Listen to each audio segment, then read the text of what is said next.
Hey guys, welcome back to my channel. This is Prachi. तो आज हम एक बहुत ही मजेदार कमाल के ड्रामा की बात करने वाले हैं। ड्रामा की स्टोरी हमारे ड्रीम पर रिलेटेड है, जिसमें हमारे स्टोरी के कैरेक्टर्स अपने ड्रीम में फ्यूचर को देखते हैं जबकि सच हो जाता है और उसे प्रेजेंट में होने से रोकते हैं। और वो ये सब कुछ कैसे करते हैं, उन्हें ड्रीम्स क्यों आते हैं, साथ ही उन्हें उस ड्रीम से क्या हेल्प मिलती है, सब कुछ जानने के लिए कहानी को अंत तक जरूर देखिएगा।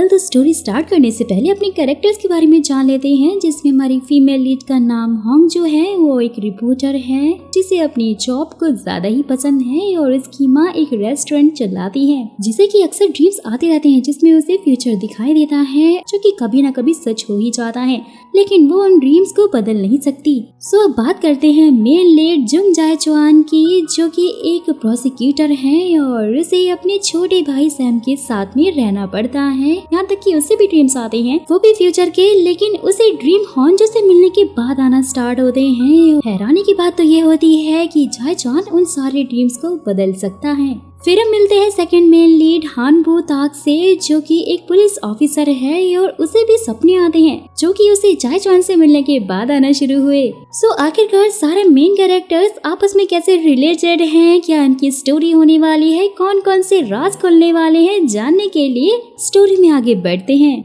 सो कहानी की शुरुआत में हॉन्जो जाए चुआन को हक करके बोल रही होती है कि मुझे तुम पर पूरा भरोसा है। और जैसे ही हॉन्जो की आंख खुलती है उसे पता लगता है कि ये तो बस उसका एक सपना था। फटाक से ड्रीम को अपनी डायरी में नोट करती है, जहाँ पर उसकी मॉम पहुंचाती है और उसके रूम की इतनी बुरी हालत देखकर उस पर काफी चिल्ला रही होती है। मॉम को हॉन्जो के सपनों के बारे में सब कुछ पता होता है, इसलिए उन्हें सब कुछ डिटेल में बताने लग जाती है और साथ ही बोलती है कि उसका एक बीएफ भी है। जहाँ पर तभी हॉन्जो की नजर बाहर तो लड़कों पे पड़ती है जो उसके बगल वाले घर में जस्ट अभी न्यू शिफ्ट हुए थे, जो कि दोस्तों कोई और नहीं बल्कि जाए चुआन और उसका भाई सैम थे। जाए चुआन को देखते ही हॉन्जो पहचान लेती है कि ये तो वही लड़का है जिसे कि उसने अभी अपनी ड्रीम में हक कर रखा था। जहाँ पर तभी जाए चुआन मन ना होने के बावजूद भी कुछ राइस बॉल लेकर हॉन्जो के घर पहुँचता है, क्योंकि उसे सैम ने उसे अपने पड़ोसियों से बात करने के लिए बोला था। लेकिन हॉन्जो तो उसे दरवाजे से ही भगा देती है क्योंकि उसे कुछ भी समझ में नहीं आ रहा था और वो भी गुस्से में निकलता हुआ खिड़की से हॉन्जो को देख लेता है। तो फिर नेक्स्ट सीन में हॉन्जो अपने रेस्टोरेंट में एक आदमी को देखकर काफी शॉक हो जाती है, क्योंकि उसने उसे अपने सपने में देखा था कि वो पेट्रोल पंप पर सिगरेट पी रहा है, जिसके चक्कर में वहाँ पर आग लग गई थी। और ये बात हॉन्जो की मॉम उस आदमी को बहुत समझाती है कि वो आज स्मोकिंग ना करे, लेकिन वो तो मानता ही नहीं है और पेट्रोल पंप पर आग लग जाती है जिससे कि उसकी डेथ हो जाती है, यानी कि हॉन्जो का सपना सच हो गया। नेक्स्ट डे जाए चुआन जैसे ही अपने ऑफिस में पहुंचता है, वहाँ उसका पहला दिन था जहाँ पर उसे उसका पुराना टीचर लियो मिलता है, जो कि उसे स्कूल में ट्यूशन दिया करता था, लेकिन यहाँ पर वो एक लॉयर है। जाए चुआन को देखते ही काफी खुश हो जाता है, लेकिन जाए चुआन को बिल्कुल भी खुशी नहीं होती है। फ्लैशबैक से ये पता चलता है कि लियो ने जाए चुआन को बोला था कि तुम्हारे डैड ने मुझे बोला है कि अगर तुम्हारे अच्छे मार्क्स आएंगे तो फिर वो मेरी फीस बढ़ा देंगे। और ये सुनते ही फिर लियो ने जाए चुआन के रिपोर्ट कार्ड में नंबर बढ़ा दिए थे और उसकी फीस के आधे पैसे जाए चुआन को दे दिए थे, यानी कि डैड के साथ में धोखा किया था, जिससे कि जाए चुआन ने फिलहाल तो अपने डैड को कुछ भी नहीं बताया था, क्योंकि जाए चुआन को पढ़ना बिल्कुल भी पसंद नहीं था और वो हमेशा पढ़ाई से भागता रहता था। वहीं दूसरी तरफ हम हॉन्जो को देखते हैं, जो कि एक सपना देखकर अपने बाल काट लेती है, क्योंकि उसने अपने सपने में देखा था कि उसके बाल कुछ ज्यादा ही बढ़ गए हैं और वो हॉस्पिटल में है, जहां उसे अपनी आंटी से पता लगा कि उसकी माँ की डेथ हो चुकी है। हॉन्जो ये सारी बातें अपनी माँ को बताती है, जहाँ उसकी माँ उसे शांत करवाती है। हॉन्जो तो बहुत ज्यादा डर चुकी थी।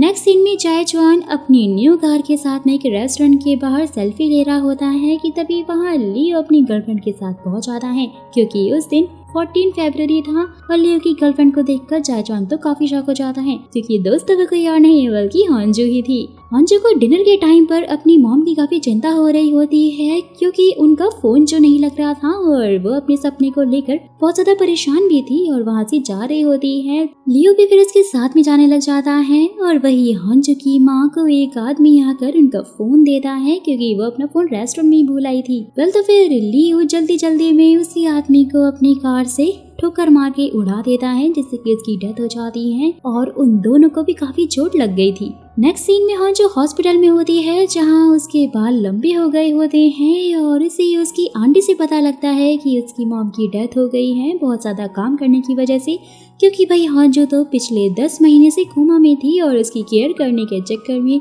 उसकी माँ को काफी ज्यादा काम करना पड़ता था, जिसकी वजह से उनकी हेल्थ खराब हो गई थी। ये सब कुछ सुनकर हॉन्जो काफी ज्यादा रोने लग जाती है, यानी कि उसका ये सपना भी सच हो गया था कि तभी उसके पास पूछताछ के लिए जाए चौहान आता है, जहाँ पर भाई ये पता लगता है ये लियो तो उसे फंसाकर गायब हो गया है कि उस रात गाड़ी हॉन्जो चला रही थी, क्योंकि वो गाड़ी की ड्राइविंग सीट पर जो मिली थी और उसी ने उस आदमी को उड़ाया था। ये सब कुछ सुनकर हॉन्जो तो जाए चौहान को समझाने की कोशिश करती है कि लियो उसे फंसा रहा है, लेकिन जाए चौहान उसकी बात सुनता ही नहीं है। ये सब कुछ सुनकर हॉन्जो काफी ज्यादा डिप्रेस हो जाती है और सुसाइड करने की कोशिश करती है।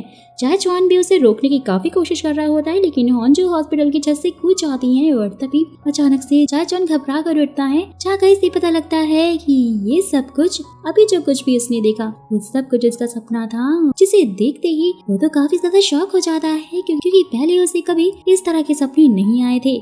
कल तो फिर जाए चौहान हॉन्जो से बस स्टैंड पर मिलता है और उसे वार्न करता है कि वो आज कार से दूर रहे, उसमें ट्रैवल ना करे, लेकिन हॉन्जो उसकी बातों को इग्नोर करके चली जाती है और अपने सपने को कंफर्म करने के लिए जाए चौहान हॉन्जो का पीछा करता है और उसके साथ वही सब हो रहा होता है क्योंकि उसने सपने में देखा था। बाद में फिर एक एक्सीडेंट भी होता है, लेकिन यहाँ जाए चौहान अपनी कार से हॉन्जो की कार को ठोक देता है, जिससे कि उस आदमी की डेथ नहीं होती है। वेल तो फिर लियो कार से निकलकर जाए चौहान पर चिल्लाने लग जाता है, जहाँ गैस उनकी बातों से पता लगता है कि पास्ट में एक बार लियो ने जाए चौहान की बाइक से एक्सीडेंट कर दिया था और इसका सारा इल्जाम जाए चौहान पर लगा दिया था।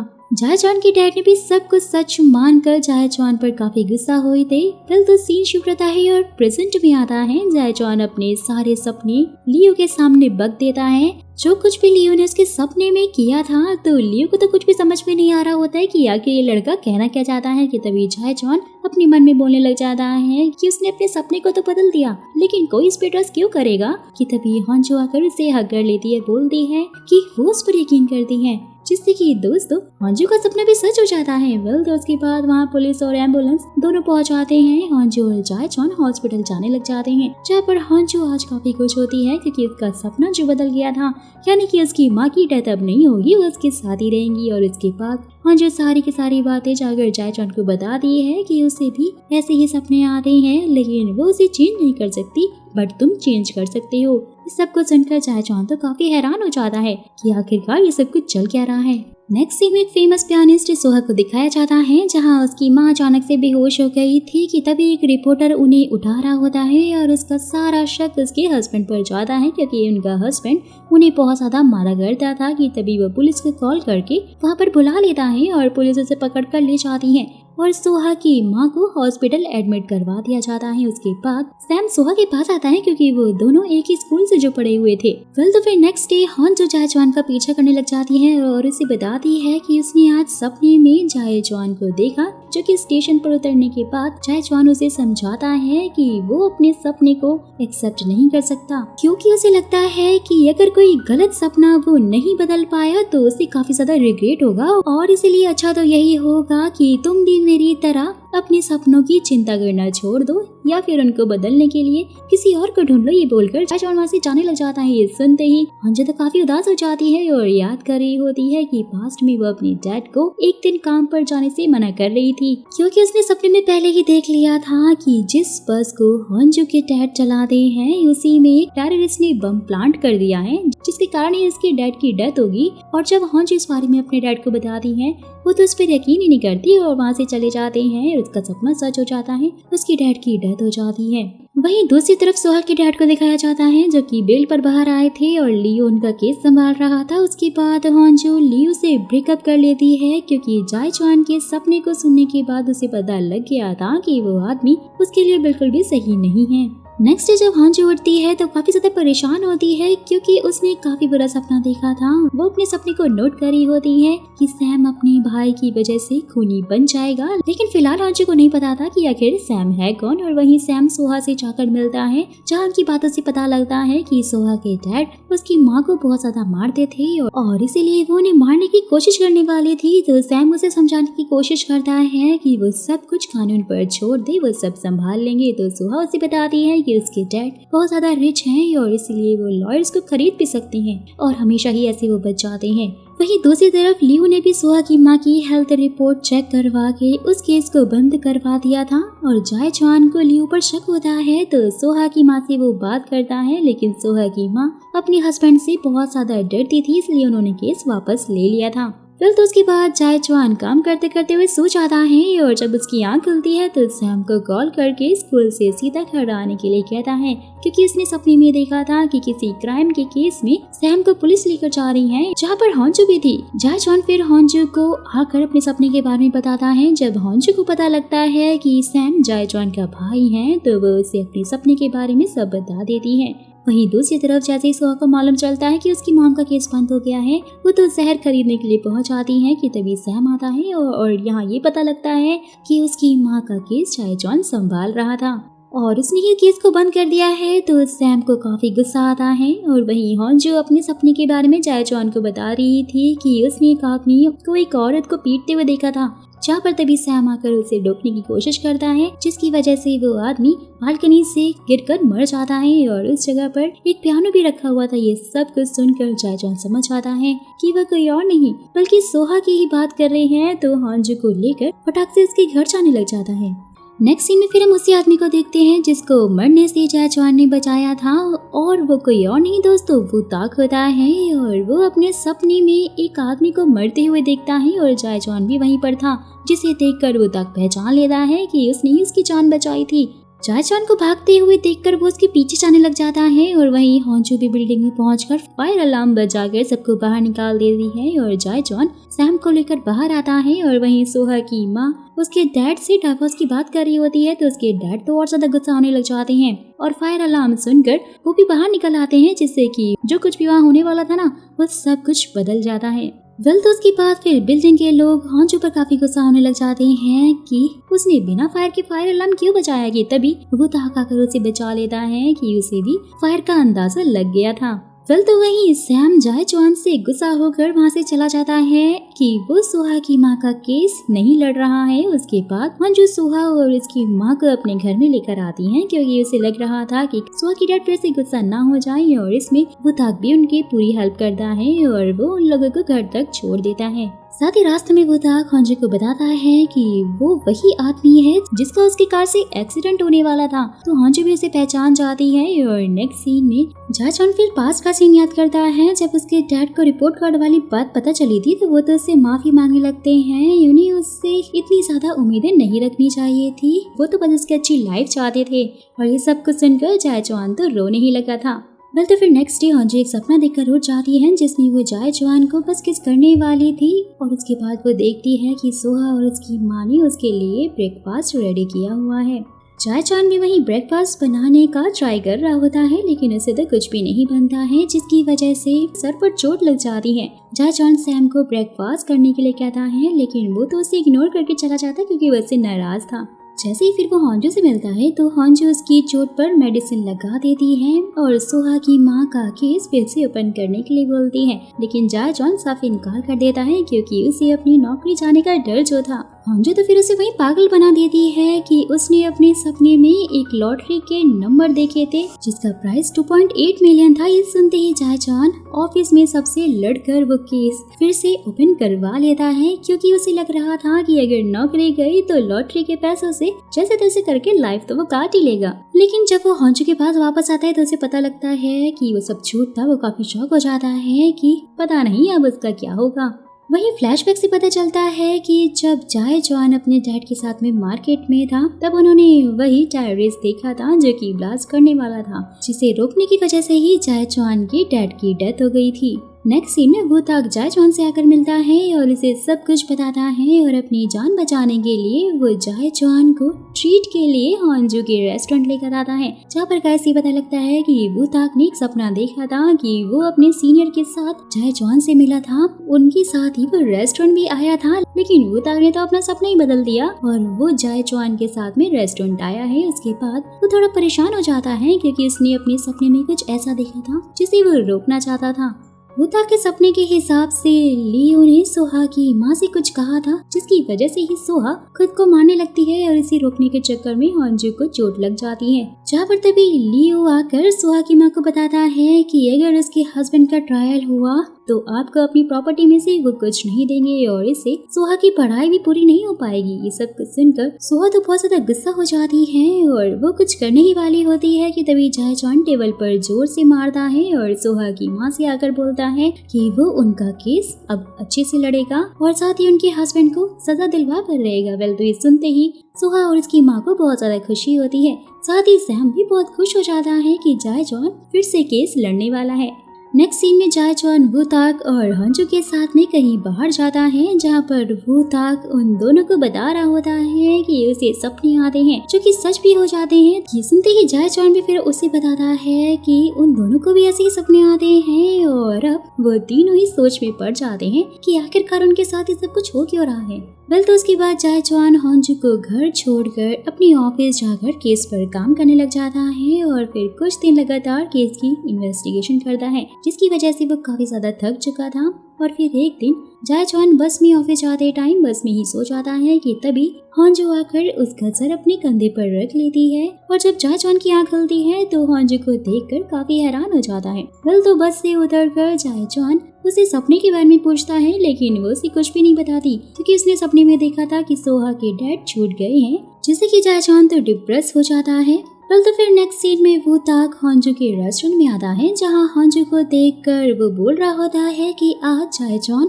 पार्टी देने वाला है क्योंकि आज उसका केस है और हॉन्जू उसे अपने सपने के बारे में बताती है। सुनते ही वूताक अपने सपने के बारे में उसी बताने लग जाता है। उसके सपने में तो बिल्कुल ही उल्टा हुआ है, यानी कि जायचॉन उस आदमी को पकड़ लेगा। तो वो दोनों ही कंफ्यूज हो जाते हैं कि आखिरकार किसका सपना सच होगा। वहीं जायचॉन भी सोहा के डैड की इन्वेस्टिगेशन करने की पूरी तैयारी कर लेता है कि तभी वूताक का सीनियर उसके पास वूताक का कॉल लेकर आता है, क्योंकि उसके पास जायचॉन का नंबर नहीं था। उसके बाद हॉन्जू और वूताक दोनों ही जायचॉन को अपना अपना सपना बताते हैं और उन दोनों के सपने सुनकर जायचॉन फैसला करता है कि वो सोहा के डैड को इन्वेस्टिगेट नहीं करेगा बल्कि उसके लीगल मिनिस्टर चोई से करवाएगा। मिस्टर चोई सोहा के डैड को अपने सवालों में ऐसा फंसाते हैं कि सोहा के डैड खुद ब खुद सब कुछ एक्सेप्ट कर लेते हैं कि उन्होंने ही कई बार अपनी वाइफ को काफी बुरी तरह से मारा है और इससे पुलिस उन्हें अरेस्ट कर लेती है। और जब ये न्यूज सबको पता चलती है तो सब काफी खुश हो जाते हैं। नेक्स्ट सीन में हॉन्जू और जायचॉन एक दूसरे को ढूंढने लगते हैं क्योंकि दोनों के पास ही एक दूसरे का नंबर नहीं था। बहुत देर ढूंढने के बाद फाइनली जायचॉन को हॉन्जू मिल जाती है, जहां हॉन्जू नोटिस करती है कि जायचॉन ने उसके रेस्टोरेंट का एप्रन पहना हुआ है। तो जायचॉन बताता है कि वो और उसके कलीग वहाँ पर पार्टी कर रहे थे, लेकिन हॉन्जू को ढूंढने के चक्कर में वो एप्रन उतारना ही भूल गया। वेल तो उसके बाद हॉन्जू उसको अपना नंबर देती है और साथ ही एप्रन उतारने में उसकी हेल्प करती है, अपनी आंखें बंद कर लेती है। तो जायचॉन उसे पूछ रहा होता है कि आखिर क्या कर रही है वो। हॉन्जू तो उसे कुछ भी नहीं बताती, वहाँ से चली जाती है। और नेक्स्ट डे जायचॉन अपने डैड के फ्यूनरल प्लेस पर जाता है, जहाँ पर कई समय ये पता लगता है कि जायचॉन के डैड हमेशा से चाहते थे कि वो एक प्रोसिक्यूटर बने। फिर तो उसके बाद वो जाते टाइम हॉन्जू का नंबर सेव कर लेता है, साथ ही याद करता है कि उसने अपने सपने में हॉन्जू को किस किया था, लेकिन उसने अपना सपना चेंज कर दिया क्योंकि वो हॉन्जू को पसंद करता है और नहीं चाहता है कि वो उसकी वजह से परेशान हो। नेक्स्ट डे हॉन्जू जब उठती है तो परेशान हो जाती है क्योंकि उसने अपने सपने में अपनी डेथ को देख लिया था और एक बार पहले भी उसने ये सपना देखा था। वेल तो उसके बाद हॉन्जू जाकर इसके बारे में अपनी माँ को बताती है। यहाँ उनकी बातों से मालूम चलता है हॉन्जू एक रिपोर्टर है और उसके काम के टाइम पर उसकी डेथ हो गई थी, इसलिए उसकी माँ उसे काम पर जाने नहीं देती है क्योंकि उनके पास उनकी बेटी के अलावा और कोई था ही नहीं, इसलिए वो उसे खोना नहीं चाहती थी। वेल तो उसके बाद वूताक हॉन्जू के रेस्टोरेंट में लंच के लिए आता है, जहाँ पर हॉन्जू उसे पूछ रही होती है कि क्या वो मरने के डर से अपना काम छोड़ देगा। तो वूताक उसे बोलता है कि नहीं, उसने अपने काम के लिए बहुत मेहनत की है और इसलिए वो उसे कभी भी नहीं छोड़ सकता। ये सब कुछ हॉन्जू की माँ को बिल्कुल अच्छा नहीं लगता और वो उसे तो वहाँ से भगा देती है। वेल तो उसके बाद जायचॉन अपने सीनियर के साथ में हॉन्जू के रेस्टोरेंट में आता है, जहाँ पर जायचॉन के सीनियर हॉन्जू को पहचान लेते हैं और सभी को बताते हैं कि हॉन्जू बहुत ही अच्छी रिपोर्टर थी, लेकिन उसने अपना काम क्यों छोड़ दिया। ये बात कोई भी नहीं जानता।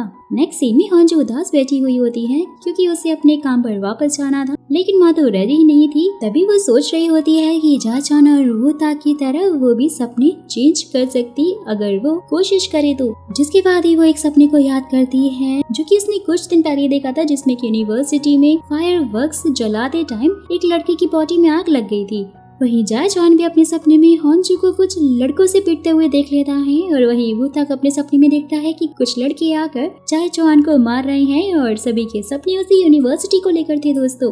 बस तो फिर हम हॉन्जू को उस लड़की को बचाने के लिए यूनिवर्सिटी में पहुंचते हुए देखते हैं और सभी फायर वर्क्स पर फायर एक्सटिंग्विशन डाल देती हैं, जिससे कि उन लड़कों का प्लान खराब हो जाता है क्योंकि उन लड़कों का एक दोस्त एक लड़की को प्रपोज करने वाला था और वो नहीं कर पाता, जैसे कि वो लड़के काफी ज्यादा गुस्सा होकर हॉन्जू के पीछे पड़ जाते हैं उसे मारने के लिए और हॉन्जू वहाँ से भाग रही होती है। लेकिन तभी जायचवान आकर उसे वहाँ से ले जाता है और थोड़ी देर बाद वो लड़के जैसे तैसे करके उन्हें ढूंढकर उनकी तरफ बढ़ने लग जाते हैं।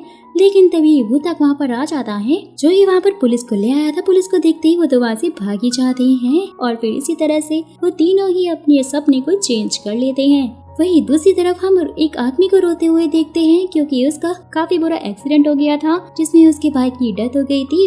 जहाँ पर खड़े हुए प्रोसिक्यूटर उसके भाई की बॉडी को ऑटोप्सी के लिए बोल रहे होते हैं, लेकिन वो तो साफ साफ इनकार कर देता है। नेक्स्ट सीन में जब हॉन्जू घर आती है तो वो अपने रूम में नई ड्रेस को देखकर समझ जाती है कि उसकी माँ उसे वापस काम पर भेजने के लिए फाइनली मान गई है। और वहीं हॉन्जू की माँ जायचवान को सब कुछ बता देती है कि आखिरकार किस वजह से हॉन्जू अपने काम पर नहीं जा रही थी और इसलिए जब सब कुछ ठीक हो गया है वो अपने सपने को बदल सकती है तो वो वापस जा रही है, तो वो उसका ख्याल रखने के लिए उसे बोलती है।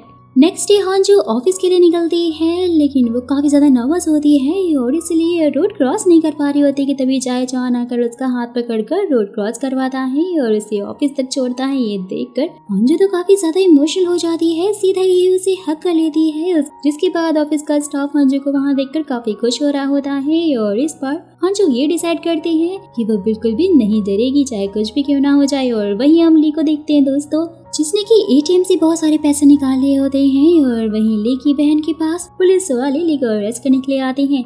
ली भी वहीं भागता हुआ सीधा लियो के पास पहुंच जाता है और इससे अपना केस लड़ने के लिए बोलता है। या उनकी बातों से पता लगता है कि ली ने ही वो एक्सीडेंट जानबूझ के किया था ताकि उसके भाई के मरने के बाद इंश्योरेंस का सारा पैसा उसे मिल जाए, जो कि उसे मिल भी जाते हैं। और इसीलिए पुलिस उसके पीछे पड़ी हुई थी क्योंकि उन्हें सब कुछ पता लग गया था कि ली ने ही अपने भाई का मर्डर किया है और इसलिए वो अपना केस ली उसे लड़वाना चाहता था ताकि वो जैसे तैसे करके उसे निर्दोष साबित कर दे। और वहीं जायचवान सपना देखता है कि हॉन्जू एक न्यूज देख रही होती है जो कि उसी ने कवर की थी कि एक भाई ने इंश्योरेंस के पैसे के लिए अपने ही भाई को मार डाला। नेक्स्ट डे जैसे ही हॉन्जू शावर लेकर बाहर निकलती है तो जायचवान और सैम को देखकर काफी हैरान हो जाती है और शर्मा कर सीधा अंदर भाग जाती है। और वहीं ये पता लगता है कि जायचवान को खाना बनाना नहीं आता है और इसलिए हॉन्जू की माँ ने ही वहाँ पर आकर खाना खाने के लिए बोला था। जिसके बाद ही फिर जायचवान हॉन्जू को उसके ऑफिस छोड़ने के लिए जाता है। ये देखकर हॉन्जू को काफी खुशी होती है और इसके बाद हॉन्जू वुताक के पुलिस स्टेशन पहुंचती है क्योंकि उसे वहाँ पर काम जो मिल गया होता है कि वो वहाँ जाकर न्यू केस पर रिसर्च करेगी।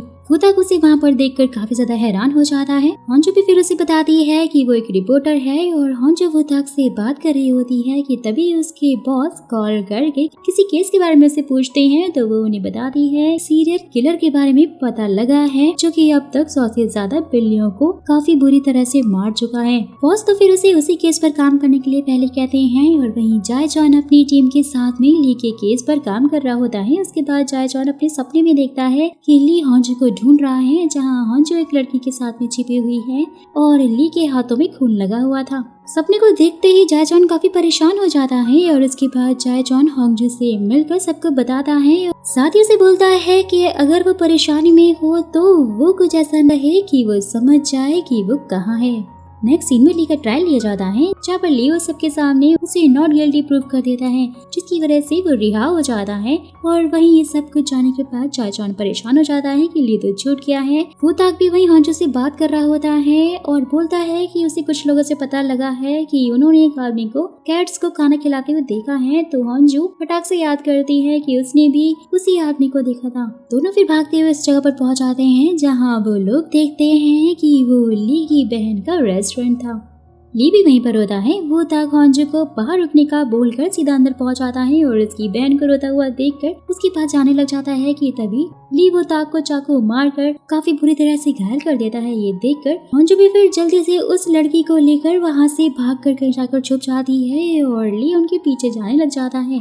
जहाँ पर तभी उसे याद आता है जायचॉन ने उससे बोला था कि अगर वो किसी मुसीबत में हो तो हिंट देते हुए वो कुछ ऐसा बोले कि जायचॉन सपना देखकर समझ जाए और उसे वहाँ पर आकर बचा ले। तो हॉन्जू उस जगह का नाम और साथ ही टाइम बता देती है कि तभी ली भी उन्हें ढूंढ लेता है। जैसे ही वो उन्हें मारने वाला होता है लेकिन तभी जायचॉन वहाँ पहुँच जाता है।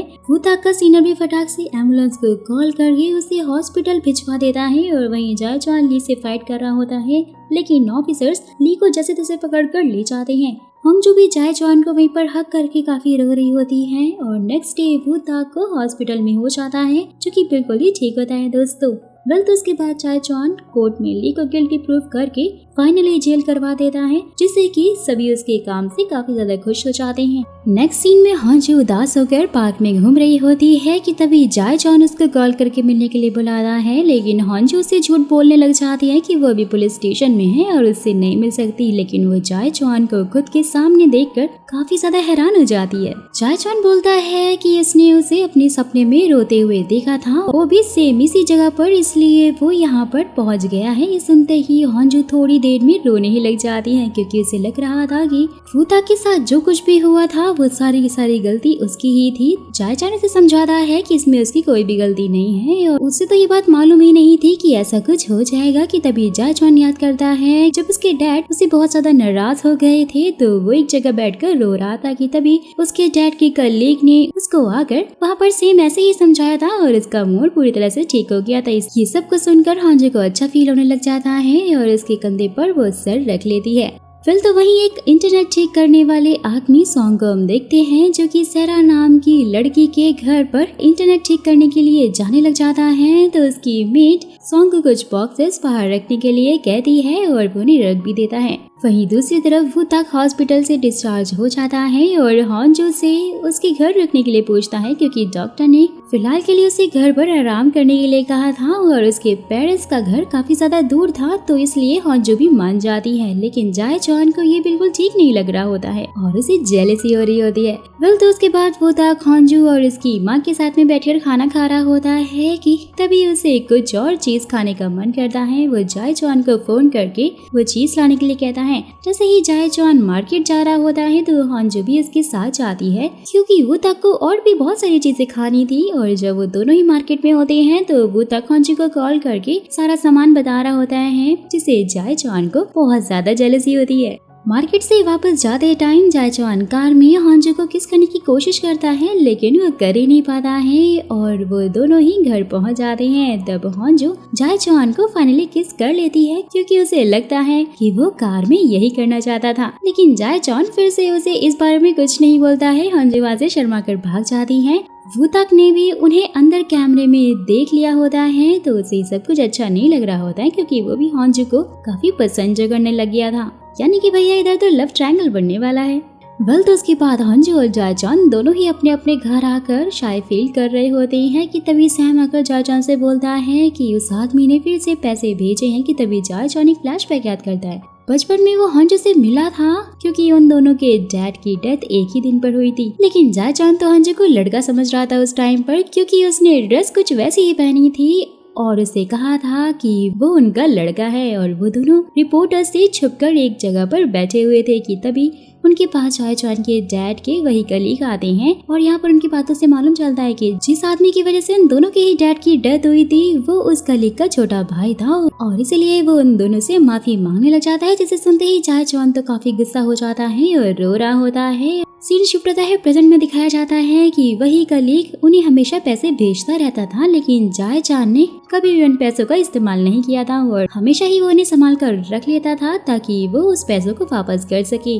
नेक्स्ट डे जायचॉन हॉन्जू को ऑफिस छोड़ने के लिए जाता है जहाँ पर हॉन्जू को बहुत ही बेकार फील हो रहा होता है। तो जायचॉन उसे समझाता है कि फिलहाल के लिए ऐसा समझ ले कि कुछ भी नहीं हुआ था कल। वहीं दूसरी तरफ सॉन्ग को देखते हैं दोस्तों जो कि फिर से सारा का इंटरनेट चेक करने के लिए आया हुआ था। तो जाते टाइम सारा फिर से उसे कुछ बॉक्सेस बाहर रखने के लिए बोलती है और इस बार सॉन्ग तो गुस्सा हो जाता है। थोड़ी देर बाद ही वो ताक के सीनियर को सारा की डेथ की न्यूज मिलती है, जहाँ पर उसकी बॉडी के पास खून से ट्रायंगल बना हुआ था। और नेक्स्ट सीन में सभी लोग हॉन्जो के घर पर इस न्यूज को देख रहे होते हैं, जहाँ ये पता लगता है सॉन्ग ही था जो कि सबसे बाद में उनके घर से बाहर निकला था, और जिसके बाद तो घर में कोई गया नहीं है, इसलिए मर्डर का सीधा शक उसके ऊपर जाता है। जिसके बाद ही वो ताक सबको बता रहा होता है कि वो अब अपने काम पर वापस लौट रहा है, इसलिए जॉय चॉन ये सुनकर काफी ज्यादा खुश हो जाता है और वो ताक समझ आता है कि आखिर वो क्यों खुश हो रहा है। वेल तो उसके बाद हॉन्जो और जॉय चॉन वो ताक को उसके घर छोड़ने के लिए आते हैं। वो ताक फिर अपने सपने में देखता है कि जॉय चॉन सारा के केस को लेकर वो ताक से पूछताछ कर रहा होता है, क्योंकि वो सॉन्ग का दोस्त था।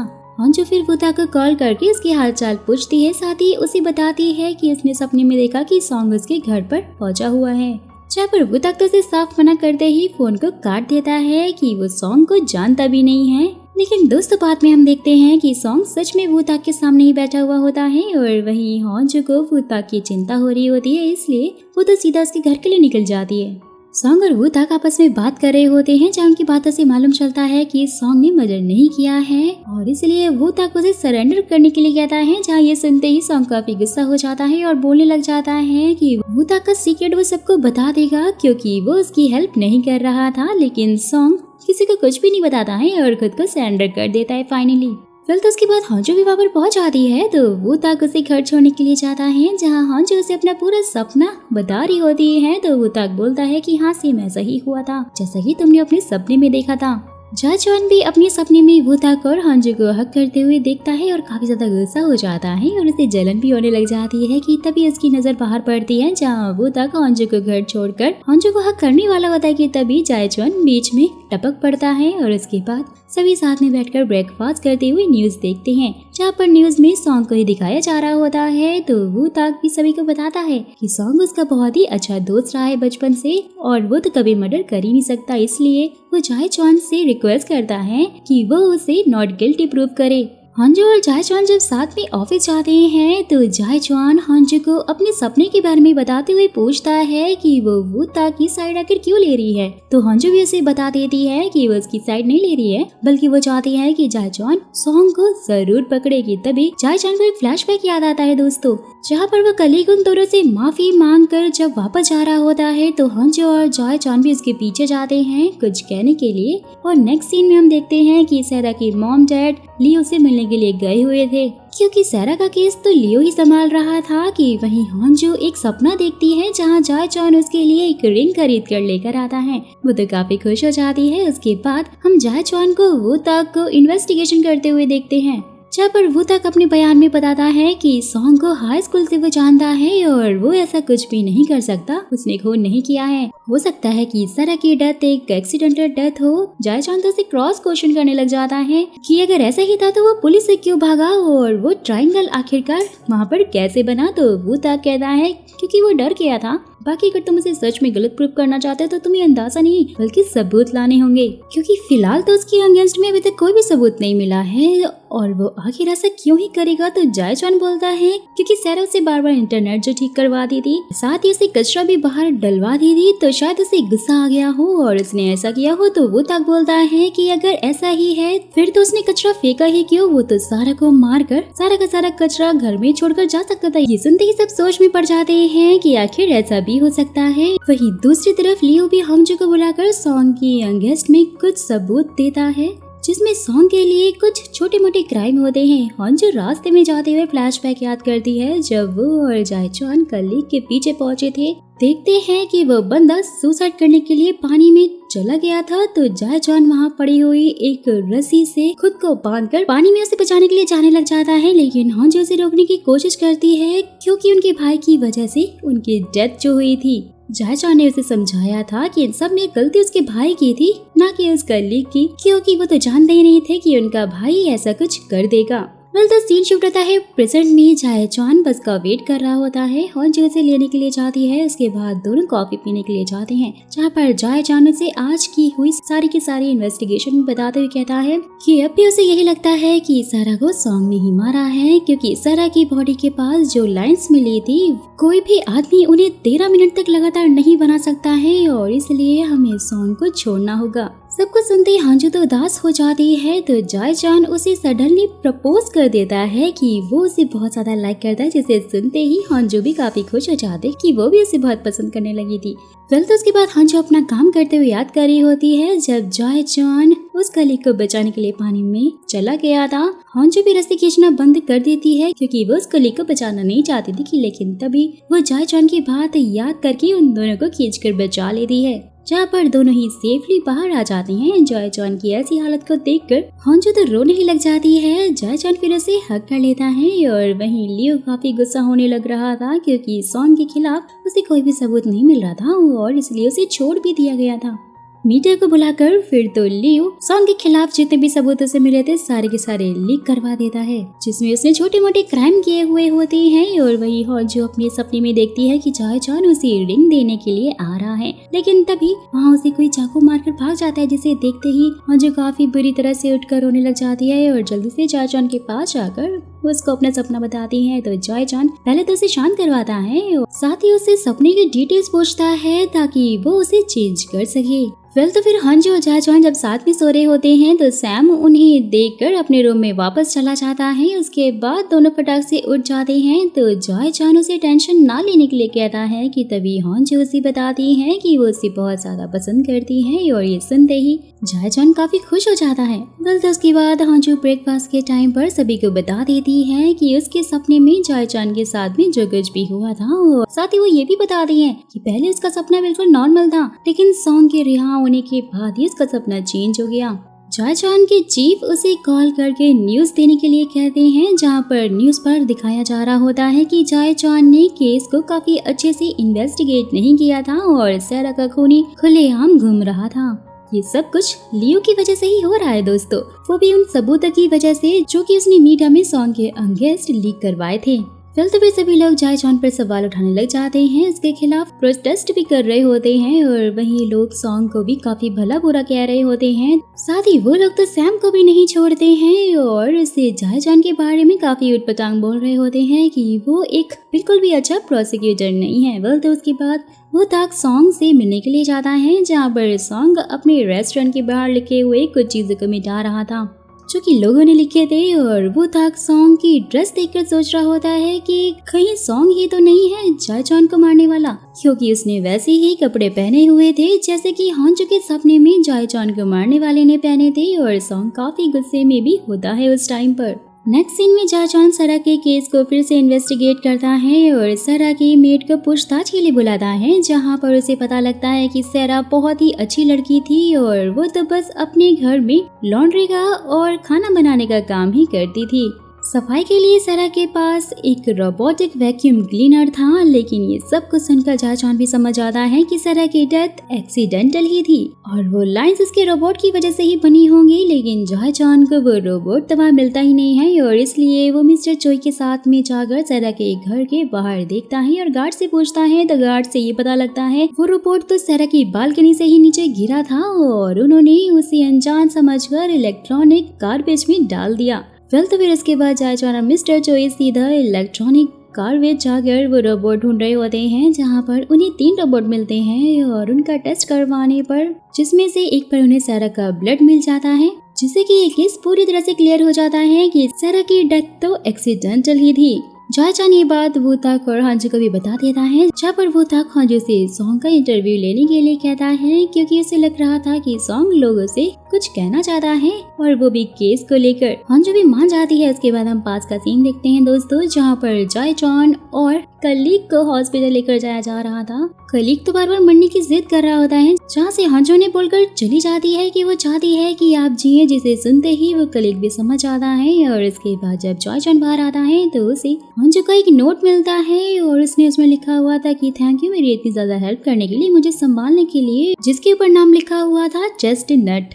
तो फिर नेक्स्ट सीन में हांजू सॉन्ग का इंटरव्यू लेती है, जिसमें सॉन्ग इमोशनल होकर बहुत कुछ कहता है और इसके बाद हांजू अपनी न्यूज कवर करते हुए कुछ ऐसे वर्ड्स बोलती है जो कि उसने 13 साल पहले जाय चान से कहे थे। और जाय चान ने सुनकर काफी शॉक हो जाता है कि जिसे वो आज तक लड़का समझ रहा था वो तो एक लड़की थी और वो कोई और नहीं बल्कि हांजू ही थी। और फिर हांजू की माँ से वो कंफर्म करता है, जिससे कि उसे पता चलता है कि हांजू का निकनेम चेस्टनट है। सब कुछ जानने के बाद वो काफी खुश हो जाता है और जल्दी से जाकर हांजू के लिए एक रिंग खरीद कर सीधा उसके ऑफिस में पहुंचता है, जहाँ पर दोनों ही एक दूसरे को देखकर बहुत खुश होते हैं कि तभी एक आदमी कार में आकर जायचॉन को गोली मारकर चला जाता है। ये देखते ही हांजू तो जल्दी से जायचॉन के पास आकर जोरों से रोने लग जाती है। जाकर समय ये पता चलता है कि जायचॉन को गोली सारा के डैड ने ही मारी थी, क्योंकि उन्हें अभी भी यही लग रहा था कि दोषी सॉन्ग ही है।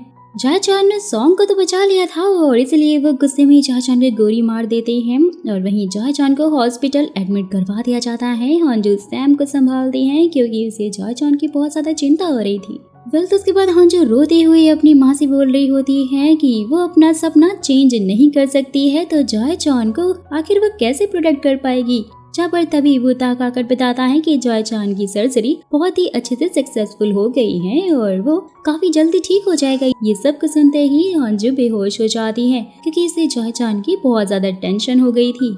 नेक्स्ट सीन में जैसे ही हांजू को होश आता है तो वो अपने घर पर होती है। उसकी माँ उसे एक बॉक्स देती है जो कि जायचॉन ने उसे देने के लिए बोला था, जिसमें रिंग के साथ में एक नोट पे लिखा हुआ था। हांजू समझ जाती है कि जायचॉन वही 13 साल पहले मिला उसे वही लड़का है और इसके बाद हांजू जायचॉन से मिलने के लिए पहुंचाती है, क्योंकि उसे भी होश आ गया था।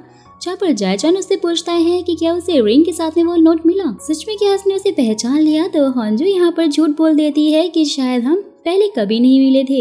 लेकिन जायचॉन को तो यकीन ही नहीं हो रहा होता है कि हांजू उस दिन को आखिर कैसे भूल सकती है, और इसलिए नेक्स्ट डे जायचॉन उससे पूछता है कि वो इस बारे में झूठ क्यों बोल रही है। जहाँ पर फाइनली हांजू उसे सच बताते हुए कहती है क्योंकि उसे आज तक गिल्ट था कि वो उस दिन जायचॉन को मारने वाली थी। उसके मन में उस कलीग के लिए बहुत ज्यादा गुस्सा भरा हुआ था और इसीलिए वो उसके साथ में जायचॉन को भी छोड़ने वाली थी, और बस उसी दिन को भुलाने के लिए वो ऐसा दिखा रही थी कि उसे कुछ भी याद नहीं है।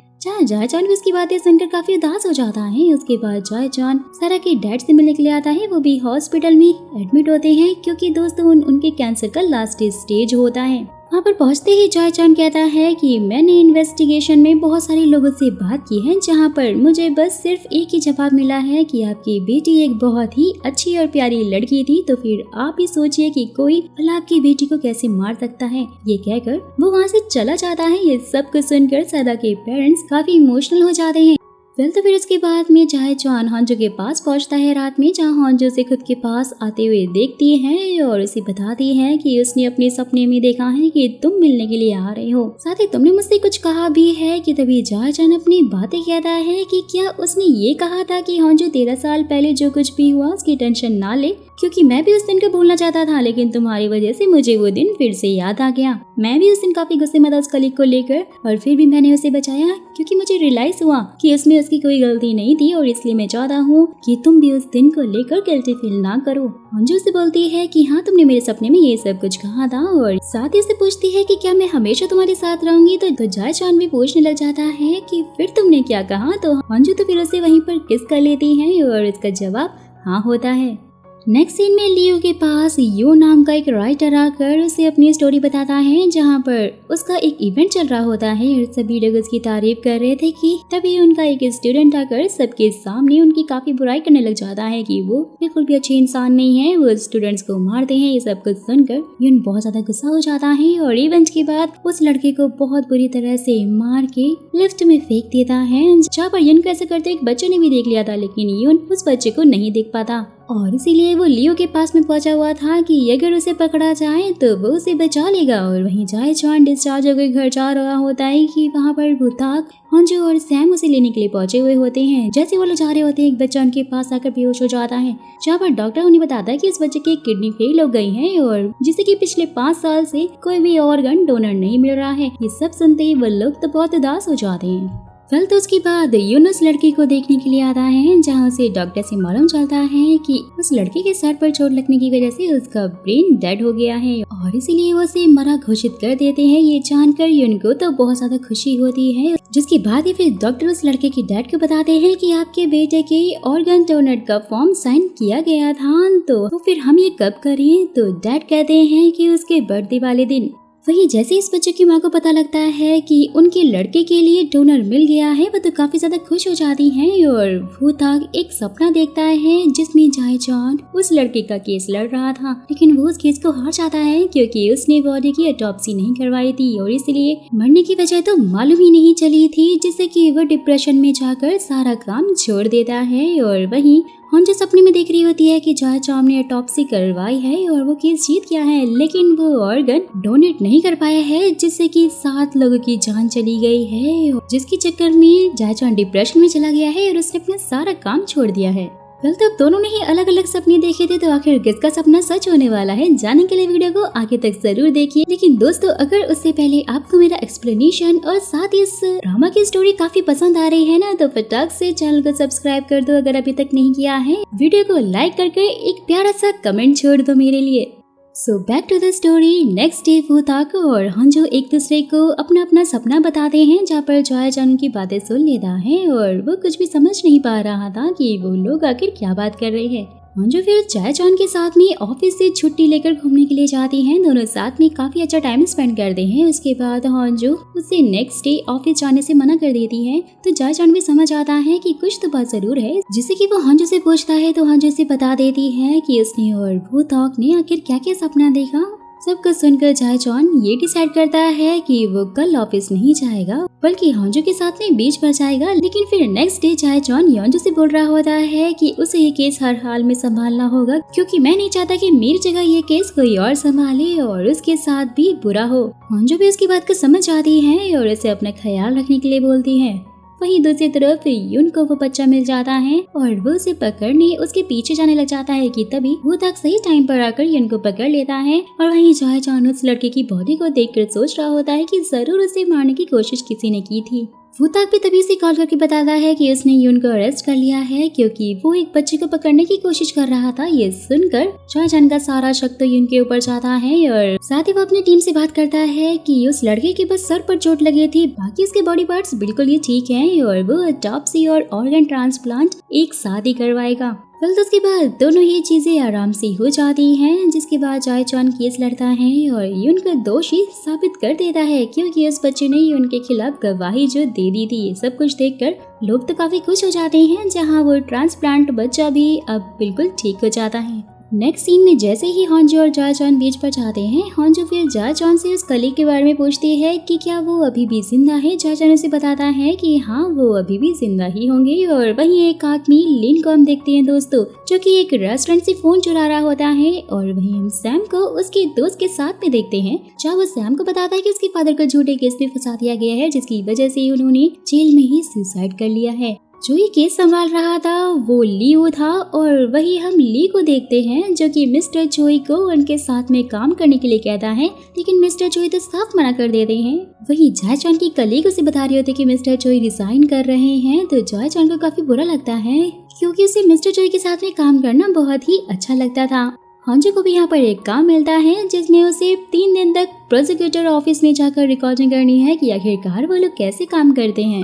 जाए चॉन फिर मिस्टर चोई से बात करता है, जहाँ वो खुश हो जाता है ये जानकर कि वो जॉब नहीं छोड़ रहे हैं। और उसके बाद सैम जाए चॉन को एक सुसाइड नोट ला कर देता है, जो कि इसके फ्रेंड के डैड ने जेल में लिखा था। सैम वो नोट पढ़ने के लिए कहता है और बताता है कि इस केस को लियो हैंडल कर रहा था, तो जाए चॉन उस नोट को पढ़ता है।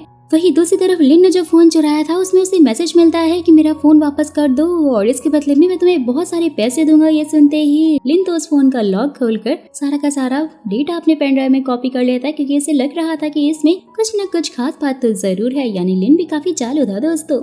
नेक्स्ट सीन में ब्रेकफास्ट करते टाइम हॉन्जो सबसे पूछती है कि क्या जिस कलीग की उन्होंने जान बचाई उसे भी ऐसे ही सपने आते होंगे, तो वो ता कहता है कि शायद तुम सही कह रही हो, उसे भी वैसे सपने आते होंगे, क्योंकि जब जाए चॉन ने तुम्हारी जान बचाई थी तो उसे तुम्हारे सपने आने लगी। जैसे ही उसने मेरी जान बचाई थी तो मुझे भी उसके सपने आने लग जाते हैं। तो उनकी जान तुम दोनों ने बचाई थी, तो हो सकता है कि उन्हें भी तुम दोनों के सपने आते हों।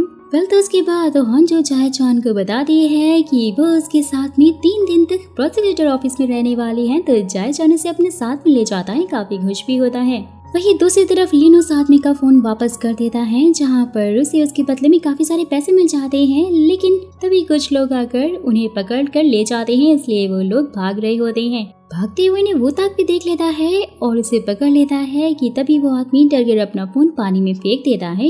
हॉन्जू भी यहाँ पर जब जाए चान को रिकॉर्ड कर रही होती है कि तभी एक पुलिस ऑफिसर लिन को जाए चान के पास में इन्वेस्टिगेशन के लिए लेकर आता है, जहाँ लिन उसे बताता है कि पास्ट में उसके भाई की बीमारी से डेथ हो गई थी और उसकी वाइफ भी उसे छोड़कर चली गई है और अब बस मेरी एक बीमार बेटी है जिसका ख्याल रखने के लिए मुझे जॉब छोड़नी पड़ी है और मैं चोरी करने लगा हूँ। सब कुछ बोलते हुए काफी ज्यादा इमोशनल हो जाता है, रो रहा होता है। तो जाए चान को भी काफी बुरा लगता है और इसलिए वो उसका एड्रेस लेकर लिन के घर जाता है, जहाँ पर उसे पता लगता है कि लिन की कोई बेटी नहीं है। कि तभी वहाँ पर हॉन्जू भी पहुँच जाती है, जहाँ उसे हॉन्जू से पता लगता है कि लिन की एक बेटी थी, लेकिन उसकी 10 साल पहले ही डेथ हो चुकी है, क्योंकि 10 साल पहले भी लिन चोरी करते हुए ही ऐसे पकड़ा गया था, लेकिन किसी ने उसकी स्टोरी पर यकीन नहीं किया।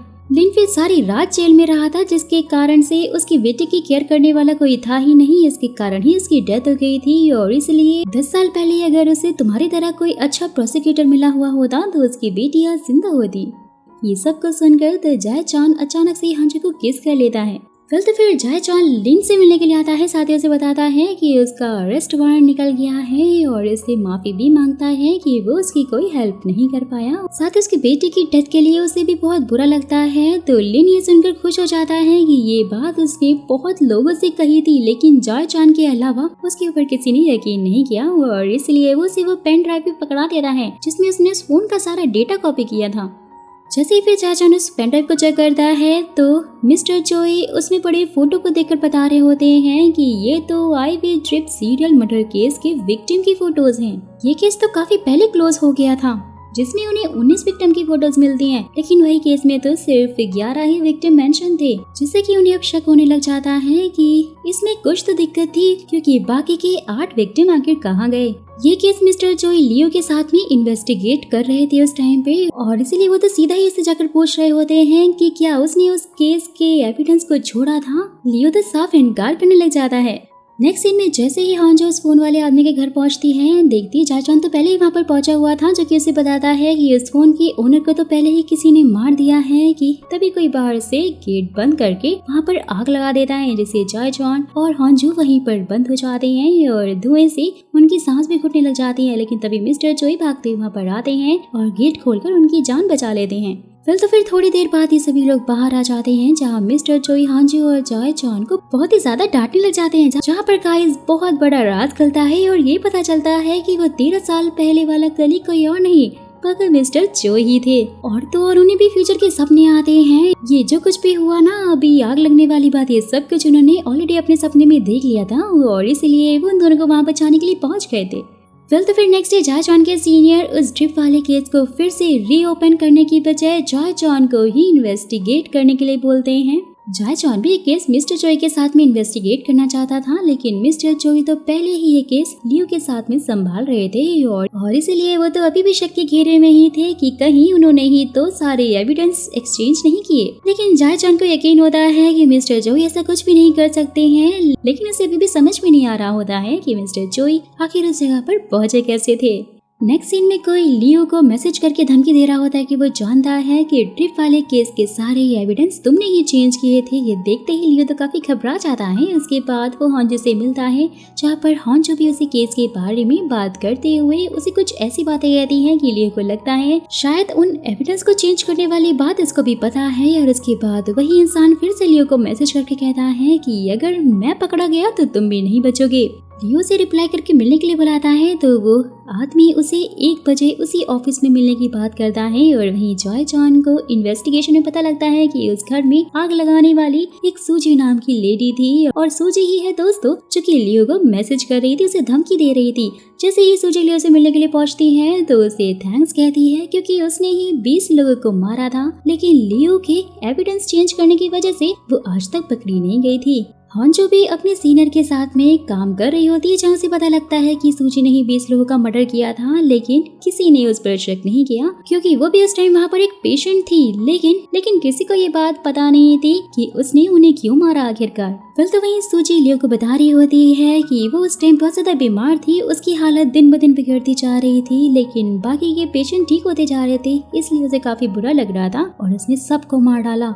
साथ ही सूजी लियो से बोलती है कि वेल उस टाइम तो मैं पकड़ी नहीं गई थी और मैं चाहती हूँ कि मैं इस टाइम भी पकड़ी ना जाऊँ, और अगर मैं पकड़ी गई तो तुम भी नहीं बचोगी, मैं सबको बता दूंगी कि तुमने ही एविडेंस बदले थे। सब कुछ जाने के बाद लियो को तो हॉन्जू की टेंशन होने लग जाती है, क्योंकि उसे लग रहा था कि हॉन्जू को ये बात पता है और इसलिए वो हॉन्जू को रात को अपने ऑफिस में इंटरव्यू के लिए बुलाता है। नेक्स्ट सीन में जायचान को मिस्टर चोई की पर्सनल इन्फॉर्मेशन मिल जाती है, जहाँ से पता लग जाता है कि मिस्टर चोई वही कलीग है। जायचान तो काफी खुश हो जाता है और उनसे मिलने के लिए जाता है, लेकिन उसे पता लगता है कि मिस्टर चोई ने रिजाइन दे दिया है।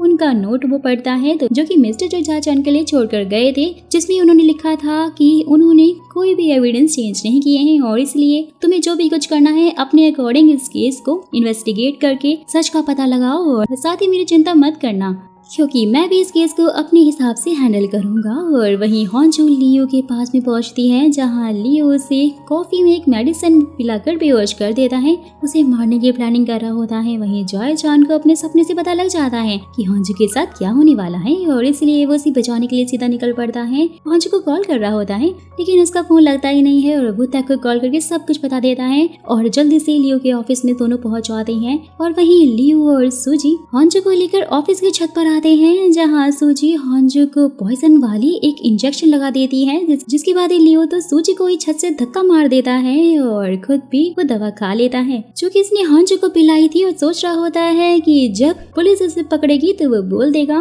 कि सूजी ने ही हॉन्जू और उसे मारने की कोशिश की थी और इसीलिए सेल्फ डिफेंस में उसे सूजी को मारना पड़ा। यानी कि काफी अच्छी प्लानिंग कर रखी थी जनाब ने।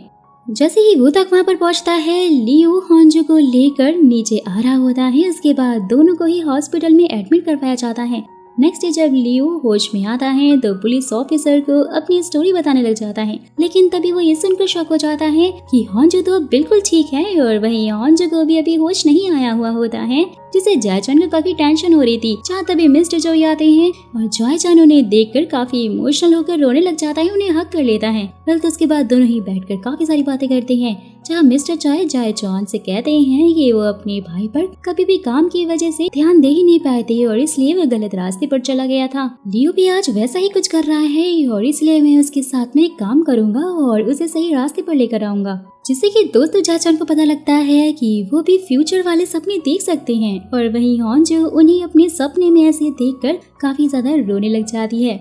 तो फिर नेक्स्ट डे हॉन्जू को होश आता है, जहाँ पर जायचान से मिलने के लिए गया हुआ होता है और उसे पता लगता है कि हॉन्जू को नुकसान पहुंचाने में और सूजी को मारने में किसी और का नहीं बल्कि लियो का ही हाथ है, क्योंकि उस टाइम हॉन्जू थोड़ी होश में थी और इसलिए उसने लियो को सब कुछ करते हुए देख लिया था, यानी कि उसे सब कुछ सच पता था। फिर नेक्स्ट डे जायचान लियो का ट्रायल लेता है और सभी के सामने प्रूव कर देता है कि लियो ने ही हॉन्जू को पॉइजन दिया था और सूजी को भी उसी ने मारा है और साथ ही उसने एविडेंस भी चेंज किए थे। सब कुछ सुनने के बाद लियो को नेक्स्ट डे सजा सुनाने के लिए कहा जाता है, जहाँ लियो को अरेस्ट नहीं किया जाता क्योंकि उसने अपील डाली थी कि सजा से पहले उसे अरेस्ट ना किया जाए। तो उसके बाद लियो मिस्टर चोई को अपनी गाड़ी से ही उड़ा देता है, क्योंकि उन्होंने ही लियो को बचाने में हेल्प नहीं की, जिससे कि दोस्तों बेचारे मिस्टर चोई की तो डेथ हो जाती है, जिसे जायचान को बहुत बड़ा सदमा लगता है, लेकिन हॉन्जू उसे संभाल रही होती है। सीन शूट होता है 1 साल बाद दिखाया जाता है, जहाँ हॉन्जू और जायचान की शादी हो जाती है। वो लोग अच्छे से अपनी लाइफ स्पेंड कर रहे होते हैं और दोस्तों इसी के साथ इस ड्रामा की हैप्पी एंडिंग हो जाती है। हैप्पी एंडिंग होने के बाद भी दोस्तों मुझे सबसे ज्यादा दुख हुआ था सिर्फ एक ही बात पे, और वो थी मिस्टर चोई की डेथ। और अगर